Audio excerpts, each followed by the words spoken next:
खेला होबे, ये मैं बंगाली में कह रहा हूँ, लेकिन मैं बात महाराष्ट्र की कर रहा हूँ। खेला होबे का मतलब है कि खेल होगा, और महाराष्ट्र में खेल हो चुका है। महाराष्ट्र में फडणवीस जी को सीएम बनाने की तैयारी हो चुकी है। अमित शाह, मोदी जी, फडणवीस जी ने मीटिंग की और तय कर लिया है कि फडणवीस जी ही महाराष्ट्र के चीफ मिनिस्टर होंगे, और 5 दिसंबर को जो भी चीफ मिनिस्टर होगा वो शपथ लेगा। लेकिन अब हमको मान लेना चाहिए कि फडणवीस जी ही चीफ मिनिस्टर होंगे, क्योंकि एकनाथ शिंदे जी हाल ही में अपने गांव गए थे। लेकिन फडणवीस जी को दिल्ली बुलाया गया, उनसे बातचीत की गई, और एकनाथ शिंदे जी ने भी कह दिया कि जो भी चीफ मिनिस्टर बनेगा, जिसको भी महायुति अलायंस चीफ मिनिस्टर चुनेगी, हम उनको चीफ मिनिस्टर मानेंगे। एकनाथ शिंदे गुट के विधायक ये मांग रहे हैं कि एकनाथ शिंदे जी चीफ मिनिस्टर बने, लेकिन एकनाथ शिंदे जी चीफ मिनिस्टर नहीं बनेंगे, क्योंकि सबसे ज्यादा सीट आई है बीजेपी की। यही वजह है कि फडणवीस जी को चीफ मिनिस्टर बना दिया जाएगा। एकनाथ शिंदे जी को शायद कल कैबिनेट पद मिल जाए, या तो उन्हें डेप्यूटी चीफ मिनिस्टर बनाया जाए। लेकिन बहुत सारे लोग ये कह रहे हैं कि शायद एकनाथ शिंदे जी ही खेल ना कर दे, एकनाथ शिंदे जी बीजेपी का साथ ना छोड़ दे। अब देखो, बीजेपी की खुद की 132 सीटें हैं, और एनसीपी है, उनकी भी करीब 40 सीटें हैं।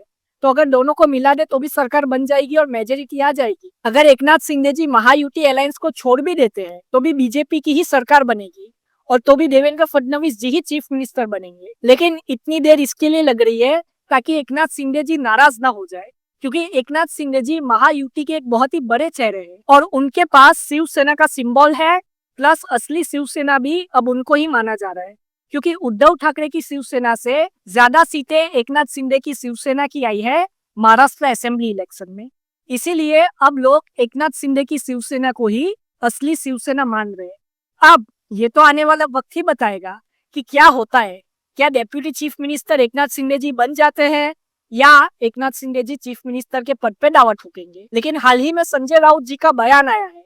संजय राउत जी ने कहा, महायुति के पास मेजोरिटी है, सब कुछ है, फिर भी उनको पता नहीं कि कौन सीएम बनेगा। अगर महाविकास आघाड़ी के पास मेजोरिटी होती, अभी तक मोदी जी, अमित शाह जी और फडणवीस जी, एकनाथ शिंदे जी गवर्नर और प्रेसिडेंट तक पहुंच जाते और कह देते कि महाराष्ट्र में प्रेसिडेंट रूल लगा दिया जाए, क्योंकि महाविकास आघाड़ी की बहुमत तो आई है।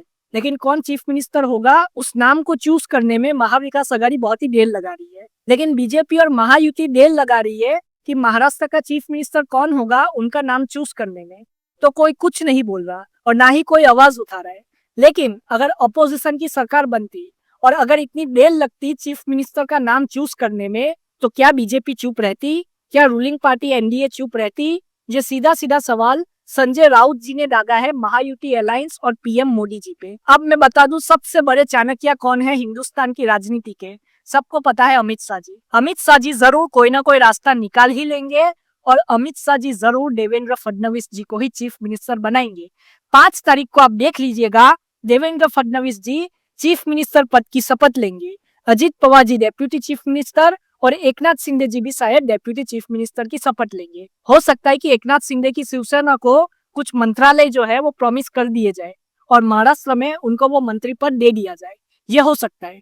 लेकिन deputy chief minister Ajit Pawar ji, Eknath Shinde ji दोनों होंगे, या तो एकनाथ शिंदे जी को थोड़े टाइम के बाद मोदी जी के कैबिनेट में ले लिया जाएगा और उनको कोई ना कोई मंत्री पद दे दिया जाएगा। लेकिन अभी तो यही लग रहा है कि देवेंद्र फडणवीस जी की ताजपोशी की तैयारी जोरों शोरों से चल रही है, और देवेंद्र फडणवीस जी ही महाराष्ट्र के अगले चीफ मिनिस्टर बनेंगे। आप अपनी राय कमेंट में जरूर बताएं। जय हिंद।